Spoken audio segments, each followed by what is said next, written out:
Hey, Steve Zelenardo here with Remax Experts, Zelenardo Associates. Just a real quick update on the market. Current inventory, we're at 9,594 units, so we're up 5%. But the biggest thing to look at right now, and it's basically what I'm telling my clients, is go to the market now, sell with the lack of inventory, because this is where you're going to make the most amount of money. And this is starting to come into fruition because we're up 92% since last week in the amount of sales. So last week, week over week, we're up 92%. Last week it was 300 and change. Now we're at 696 units. So it's up 92% since last week. This is why if you plan on selling your house, don't wait for a spring market. It's not going to be here based on everything that I've been reporting. Get to the market and get sold quick. We did a few deals this week too. Mike just sold a property that we had on the market, conditional, last night. And I just unloaded a few of my building lots to obviously an investor. And, you know, I get it. Everyone talks about selling. They want to sell for top dollar, and they're upset with current prices, you know. But again, we don't control the market. What your house is worth or your property is worth, or what a buyer is willing to pay for it. And then you gotta go with the market. If you're going down, you gotta meet a buyer somehow. And you know, I get you know, everyone wants top dollar, but at the same time, look at the fundamentals in the market and cash out at wherever the market meets. If you got buyers all bidding around the same price for your house, that's pretty much where the value of your house is right now, because that's what a buyer is willing to pay for it. And that's exactly what we did, what I did personally, unloading a few of my building lots. And again, this is conditional to 30 days. It may not go through, but again, this is someone that's committed. I got a substantial deposit down on the property, so I'm happy for the next 30 days. But we took like a 28% reduction from the original value of these properties. At one point they were at X and we've took Y. But at the same time, it is what it is. It's a market. We're going to cash out. We know that holding this money in cash, we're going to buy better real estate in the future because of the pricing is coming down. We might even move this to the US at some point. We'll see what happens. But ultimately, a 28% haircut, and I'm okay with that. Why? Because I'm 819% return on initial capital invested. 819%. So 8.2 times the amount of money I put into it is coming out with the sale of this. Could I have made 1,200%? Yeah, potentially. 1,100%? Potentially. But it's not like we didn't try to sell it. We had it conditionally sold at that, let's say, 1,200% return on investment section. The deal kept falling through. But ultimately now we've created our own bank where we're going to give a vendor take back. So we're actually going to mortgage the property or give the buyers a mortgage on the property. So they don't have to go to a bank. We're going to give them a low rate on it so they can secure it, hold it, build it, and do whatever they want. So it's also, I'm helping out the buyer in this, and I'm charging a lower rate than what I normally should. It's not like I don't know what I can get right now. But what I'm more concerned about is closing the deal, locking it up, and getting my money. Because in the grand scheme of things, if even now we have a vendor take back a mortgage, which is I'm giving the buyers a mortgage, we have a substantial deposit, which is fair. So the property will close, deposit comes into my hand. Steve Zelenardo, the real estate investment company and realtor, sells it. And then we have a second agreement where I become their bank. So now we have set terms. Now, if the payments don't come in, I can repossess the land that was previously owned by my company, Treviso Corp Canada, and pull it back. I can claw it back and then resell it, or maybe I keep it. I don't know. And so if you sell it for X, I might make like $40,000-$50,000 of interest in the next couple of years. So it's always a good investment. And again, it'd be nice to get the money all up front, but at the same time, we have to make concessions just based on the market, and I'm okay with that. I'm a deal maker. Whatever we're gonna do, whatever needs to be done, we're gonna get it done to get a deal done, and that's not just on my clients, also my properties. And this is why I always have trouble going into the bank and they parade these new GIC rates. Like we lock money into a GIC because I don't see the value right now putting money out into investment right now, into real estate. So it's like, 3 to 4 to 5%, depending if you're locking it in. And it's like a parade, like these are huge rates. But then when you talk about real estate, even in a downturn market, going to make 819% return on initial capital invested, it's hard to fathom, bank rates with what you get your return on your money.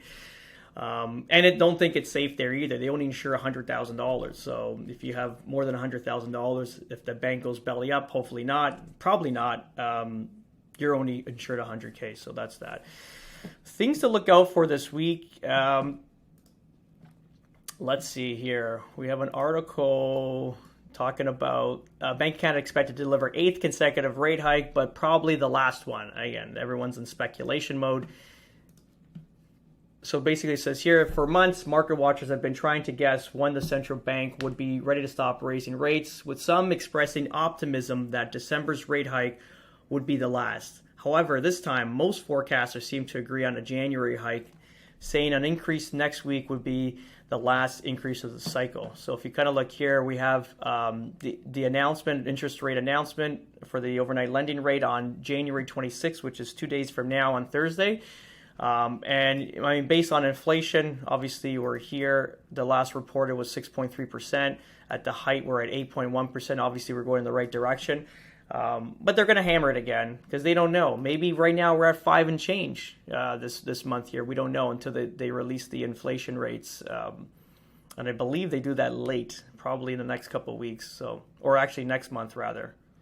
Next month around this time, they'll probably release the new inflation rates for January. So a little bit lag time there for sure. Oh, this is interesting. I don't want to give it away. This is funny. So UBS Global Real Estate Bubble Index. UBS, massive, obviously, investment firm. Really reliable, I would imagine, as an investment firm. Let me just get the pages that I kind of earmarked here. So if we get here, so this is basically talking about all the real estate bubbles. So they look at all the cities around the world and they rate them on, inflation, overvalued, employment, interest rates. It's a whole segment or different data that they put in to make to see if these cities are in a bubble. So different data, they input different data to see which city's in the biggest bubble. Let's take a look who's number one. Wow, isn't that, we made it, guys. We're number one real estate bubble in the world right now. Over like all these countries, over Frankfurt, Germany, so Frankfurt, Zurich, Munich. So Germany's obviously in some deep shit right now because 3 of their top cities are in the bubble. Hong Kong, Vancouver, Amsterdam, Tel Aviv, and Tokyo. And Miami's here in 10th. Miami's got a whole bunch of different stuff happening with it. There's a huge migration of population, huge amounts of investment. So sure, it's going to bring up property value, but that's also built on something different. That's going to be economic. So interesting that we've made it into number one as the most overvalued market in the world right now. And let's look at some other data here. This is basically on Canada, kind of rips into it a little bit here. It says the housing boom has become more of a countrywide phenomenon and therefore hardly driven by a shortage of construction. In such overhead markets, which already very stretch housing affordability, the recent rate hike by the Bank of Canada could be the last straw that broke the camel's back. New buyers and owners during mortgage renegotiations not only need to pay higher interest rates, but also required to provide more income to qualify for the mortgage. Price correction is already in the making, and this is a concern.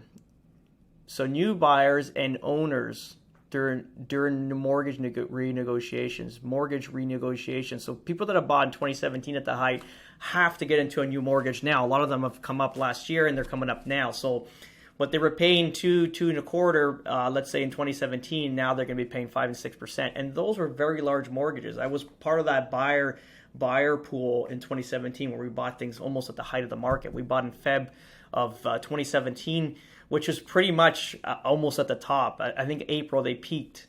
My house was we paid $1,450. It was worth $1,600 before literally the market conked out, right?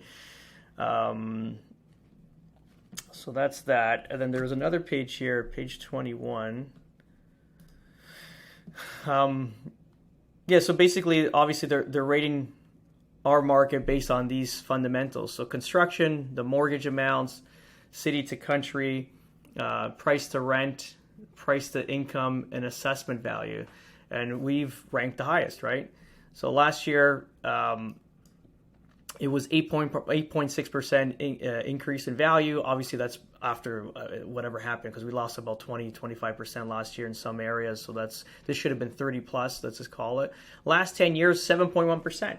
So this is why we haven't invested money outside of Canada for the longest time, is because we were making so much money in Canada. Like, you bought properties and every year you're making a couple $100,000 just on appreciation, maybe more. So it was never, and I never had to move money outside of Canada except now. Now is the only time that we've moved it out, and there's reasons for that. And it's based even on this, like overall rental growth percentage, like 1.7%, and then your appreciation is 7.1%. So this rent will never keep up with the value of the property, which creates a negative cash flow in property. This is why we've never, or actually 2020 was the last investment property we bought in Canada rather. So now we're moving everything to the U.S. because we see a stronger market here for the future. It's just based on employment, based on migration, based on a bunch of stuff. So this is why we're moving money outside the country. But that's pretty much it, guys. If you have any questions regarding today's Mondays with Steve, you can always reach out, 647-962-4372. Have a great day. Bye-bye.